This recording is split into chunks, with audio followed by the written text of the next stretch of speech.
All right, hey guys, welcome in today. We got a famous artist. We are doing Piet Mondrian. We are doing with a little design and customization painting. Okay, so a couple things that you will need. Probably a thicker Sharpie or marker to work with that. It has to be a permanent marker for this because we're going to be mixing it with paint. I use my temper cake paints for this one, but you could use regular watercolors as well. You don't need a ruler for this, but design and kind of perfection. Neat order were really important to Piet Mondrian. These up and down vertically. I'll go do this probably an easier one and then a little bit more complex. I've done this project a few different grade levels in a few different ways. I'm gonna take my marker and basically I want to have 4 lines going horizontally and 4 lines going vertically.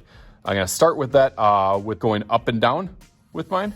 I'm gonna do 1, 2, 3, and 4.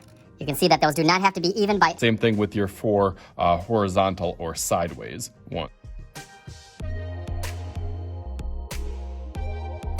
Okay, so there I got that one. You can see some are a little bit smaller, some are a little bit larger. This one I also did with a smaller marker and with a ruler that I measured it a little bit for. After that, now we get to paint, do the fun part. So I still use that main number of 4 throughout here. So you want 4 yellows, 4 blues, and 4 reds on here. Starting with my lightest color, so out of those it would be yellow, and then I'll probably go to blue, and then lastly to my red. The stripes, you can pick wherever that you want your colors to go. You want to leave them kind of open and spread out. Don't put all the yellows like right next to each other. Kind of spread those out, and you can also have whites kind of thrown in there, similar to his styles that we've been talking about. Color, I want to smush it a little bit more thick and get a consistent color on here so it's not really kind of translucent or see-through.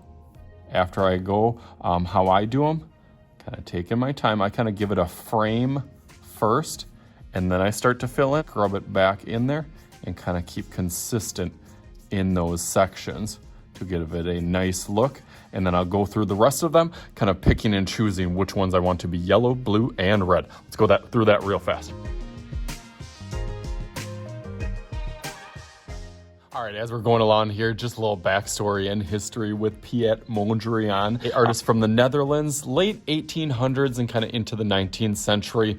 Very, very organized and detailed artist, making stuff look precise, and order was really, really important to him. Obviously, using the primary colors was one of his focal point or trademarks that made his work stand apart from anybody else. And a lot of artists finding their little niche or their little story and style, and this was definitely his. So back to our project. It's really, really good, but I feel like I need to go a little bit faster. So let's make some magic happen with my special and awesome Mondrian socks that I have here. So let's make that magic just like... There it is. Bam. We got our Piet Mondrian paintings on here. I put a little frame around this one, just showing you I've done this for a whole bunch of different projects on holidays. A cool heart version that you could just do a frame. I did my little trick of kind of folding it in half and drawing a heart and then cutting it out and mounting it just like that. As easy as that. So hopefully you guys enjoyed this. As always, I am Mr. Shooty. This is Mr. Shooty's art class. We'll talk to you guys later.